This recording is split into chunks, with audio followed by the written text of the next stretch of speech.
You know something I've been thinking about? The UFC welterweight division needs Carlos Prates.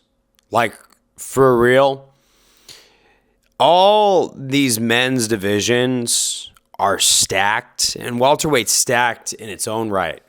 But the amount of, marketable talent at welterweight has left it kind of still. You got Shavkat.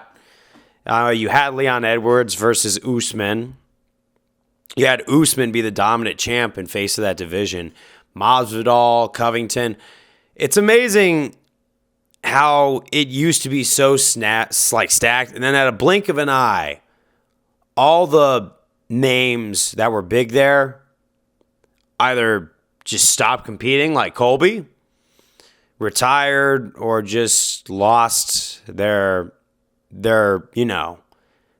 belt. And Usman hasn't really been competing a whole much either. And it did have Hamzat, but now he's at middleweight. And now he's adding to the middleweight, which is one of the most stacked divisions out there now. But besides from probably 2 or 3 guys, Shavkat, Ian Gary, whether you like him or not, Michael Venom Page, who arguably beat Ian Gary. If Ian Gary didn't have that grappling, that would be a loss that Michael Venom Page would have capitalized on. Michael Venom Page is actually smart, though, because he's going to go with that grappling match against Carlos Conduit. I don't know if that happened yet. I'm going to have to double-check that. But he wants to get his ground game, so he's more, because that's the times he's been in most danger, is when he's taken down. Kevin Holland fight, the Ian Gary fight, but that's the thing, is he's working on what he needs to before he makes another match in the UFC, and I guarantee he's going to be picking the right fight because he doesn't want to be a 1-2 fighter in the UFC. He's probably going to be hitting up Neil Magny if Neil Magny loses to Carlos Prates. But Carlos Prates is most likely going to win this fight.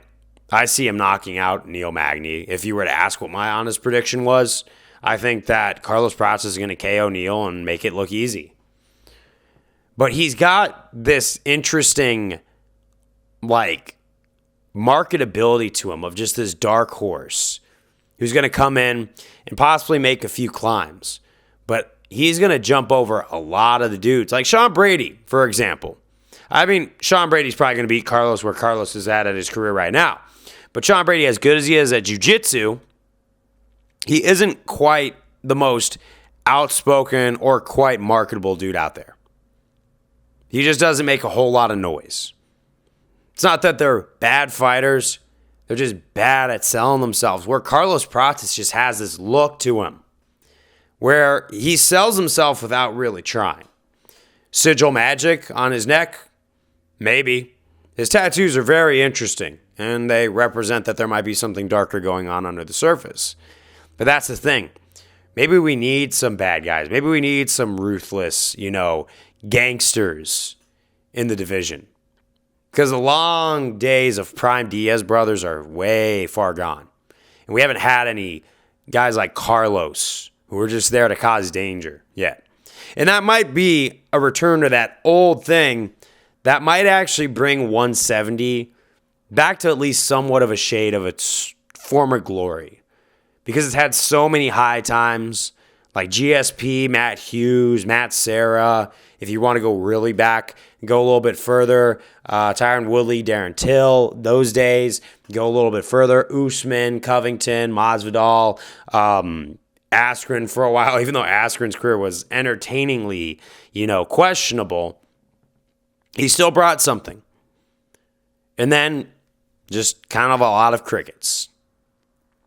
But I think a lot of those crickets could go away if Carlos Prates brings back and makes the welterweight division more spicy, more diverse, and just has something else of marketing value to add next. But we'll see. We genuinely will see, and I hope he wins because we need characters like him. If you think that his tattoos are evil, it's a necessary evil. That's what I got to say. Peace out.